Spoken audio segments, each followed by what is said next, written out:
నమస్తే ఫ్రెండ్స్, నేను మీ Sravani. Welcome back to Sravani's kitchen. ఈ రోజు మన రెసిపీలో మంచి రుచికరమైన ఎగ్ ముద్ద కర్రీని ఈ వీడియోలో మీతో షేర్ చేసుకోబోతున్నాను. ఇది అన్నంలోకైనా చపాతీలోకైనా నోరూరిస్తూ అద్భుతమైన రుచిగా ఉంటుంది. అంతేకాదు ఈ కర్రీని చేయడం చాలా చాలా ఈజీ అండి. తక్కువ టైంలోనే సూపర్ టేస్టీగా చేసుకోవచ్చు. పెద్దగా మసాలాలు కూడా పట్టవు. సింపుల్ మెథడ్ లో కాస్త గ్రేవీగా మంచి రుచిగా చాలా చాలా బాగుంటుంది. మీరు కూడా ఎగ్ తో ఎప్పుడు తినేలా కాకుండా కాస్త సరికొత్తగా మంచి రుచిగా తినాలనుకుంటే ఈ కర్రీని డెఫినెట్ గా ట్రై చేయండి. ముందుగా ఈ కూరను మరింత రుచిగా చేసి ఒక సింపుల్ ప్రాసెస్ ని చూద్దాం రండి. దీనికోసం స్టవ్ ఆన్ చేసి పాన్ లోకి ఒక 2-3 టేబుల్ స్పూన్ల పల్లీలను తీసుకుని వేపండి.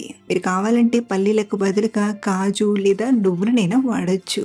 పల్లీలు ఇలా చక్కగా వేగాక మంటను తక్కువగా పెట్టి 1 టీ స్పూన్ ధనియాలను, 1/2 టీ స్పూన్ జీలకర్ర, చిన్న దాల్చి చెక్క ముక్కను, 2 యాలక్కులు, 5-6 లవంగం ముగ్గలను తీసుకుని 1 నిమిషం పాటు అలా ఫ్రై చేసి గిన్నెలోకి తీసుకోండి. ఇవి కాస్త చల్లారాక మిక్సీ గిన్నెలోకి తీసుకోండి. ముందు నీళ్లు వేయకుండా ఒకసారి బాగా గ్రైండ్ చేసి ఆ తర్వాత కొంచెం నీళ్లను వేసి ఇలా మెత్తగా గ్రైండ్ చేసి తీసుకోండి. సో ఇలా గ్రైండ్ చేసిన దీన్ని ఒక గిన్నెలోకి తీసుకుని రెడీగా పక్కనుంచండి. మళ్ళీ ఇదే మిక్సీ గిన్నెలోకి ఒక 3-4 కట్ చేసిన టమాటా ముక్కల్ని తీసుకొని లైట్ గా గ్రైండ్ చేయండి. ఈ టమాటా గ్రైండ్ చేసే స్టెప్ అనేది ఆప్షనల్ అన్నమాట.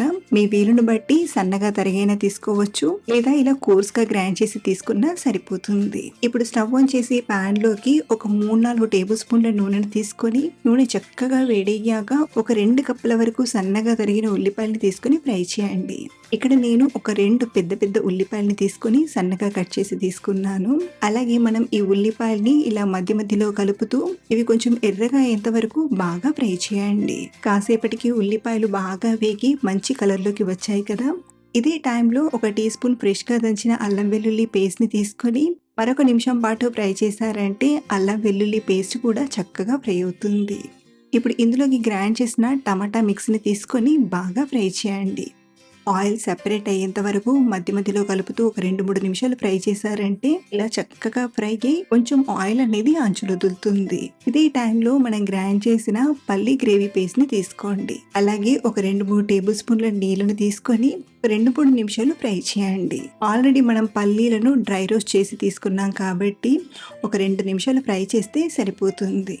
ఇలా ఇది కూడా చక్కగా ఫ్రై చేశాక ఇందులోకి 1/2 టీ స్పూన్ పసుపుని, 2-3 టీ స్పూన్ల కారం, రుచికి సరిపడా ఉప్పుని తీసుకొని తక్కువ మంట పైన ఫ్రై చేయండి. 1-2 నిమిషాలు ఫ్రై చేసామంటే మనం తీసుకున్న మసాలాలన్నీ చక్కగా ఫ్రై అయ్యి ఆయిల్ అనేది ఇలా సెపరేట్ అవుతుంది. చూడండి, మీకు అంచుల చుట్టూ ఆయిల్ అనేది లైట్గా వదలడం కనిపిస్తుంది కదా. ఇలా వచ్చేంత వరకు ఫ్రై చేసి తీసుకోండి. ఇప్పుడు ఇందులోకి గ్రేవీకి సరిపడా నీళ్లను కొంచెం కొంచెంగా తీసుకుంటూ కలపండి. మనకు ఈ కర్రీ అనేది మరీ పల్చగా ఉండదు, లైట్ గ్రేవీతో ఉంటుంది. ఇక్కడ నేను 1.5 కప్పు అంటే 300 ml వరకు నీళ్లను తీసుకున్నాను. ఈ థిక్నెస్ లో ఉంటే సరిపోతుంది. ఇప్పుడు ఈ గ్రేవీ ఉడకడం స్టార్ట్ అయ్యేంత వరకు చక్కగా ఉడికించండి. ఇలా చక్కగా ఉడుకుతున్నప్పుడు మరొకసారి కలిపి ఒక 2 నిమిషాలు ఉడికించండి. ఇలా గ్రేవీని కాస్త ఉడికించాక ఇప్పుడు ఇందులోకి గుడ్లను పగలగొట్టుకుంటూ తీసుకుందాం. నేను 5 గుడ్లను తీసుకుంటున్నాను. మీరు 5 నుండి 7 గుడ్ల వరకు తీసుకోవచ్చు.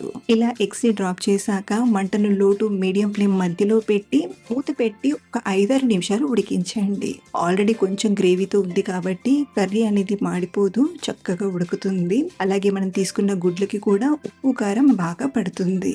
5-6 నిమిషాల తర్వాత మూత తీసేసరికి మంచి వాసన వస్తూ ఆయిల్ అనేది ఇలా లైట్ గా పైకి తేలి ఉంటుంది. ఇంతకీ మనం తీసుకున్న గుడ్లు ఉడికాయో లేదో తెలియాలంటే ఇలా ఫోక్ స్పూన్ తో కానీ లేదా కత్తితో గానీ గుచ్చి చూడండి. తడిగా రాకుండా ఇలా వచ్చిందంటే గుడ్లు చక్కగా ఉడికిపోయినట్లు. మీరు కావాలంటే ఒక 2-3 నిమిషాల తర్వాత ఈ గుడ్డు ముద్దను మరో పక్కకి టర్న్ చేసైనా ఉడికించవచ్చు, లేదా ఇలాగే లో ఫ్లేమ్ లో ఒక 5-6 నిమిషాలు ఉడికించిన గుడ్డు చక్కగా ఉడికిపోతుంది. చివరిగా కొంచెం కొత్తిమీరాకును వేసి కలిపి స్టవ్ ఆఫ్ చేసేసి పక్కకు తీసుకోవడమే. ఇలా మనం సింపుల్ మెథడ్ లో ఎక్కువ మసాలాలు వాడకుండా చాలా టేస్టీగా ఎగ్ కర్రీని తయారు చేసుకోవచ్చు. ఈ ఎగ్ కర్రీ అన్నంలో వేసుకుని తిన్న తిన్నా లేదా చపాతీ కాంబినేషన్లో తీసుకున్నా చాలా రుచిగా తినేస్తారు. అలాగే మీకు మరిన్ని ఎగ్ కర్రీ రెసిపీస్ని చూడాలనుకుంటే ఆల్రెడీ మన ఛానల్లో పోస్ట్ చేసిన లింక్స్ అన్ని డిస్క్రిప్షన్లో పెడతాను, ఒకసారి చూడండి. అలాగే ఈ కర్రీని ట్రై చేశాక మీకు ఎలా కుదిరిందో కింద కామెంట్లో నాతో షేర్ చేసుకోవడం మర్చిపోవద్దు.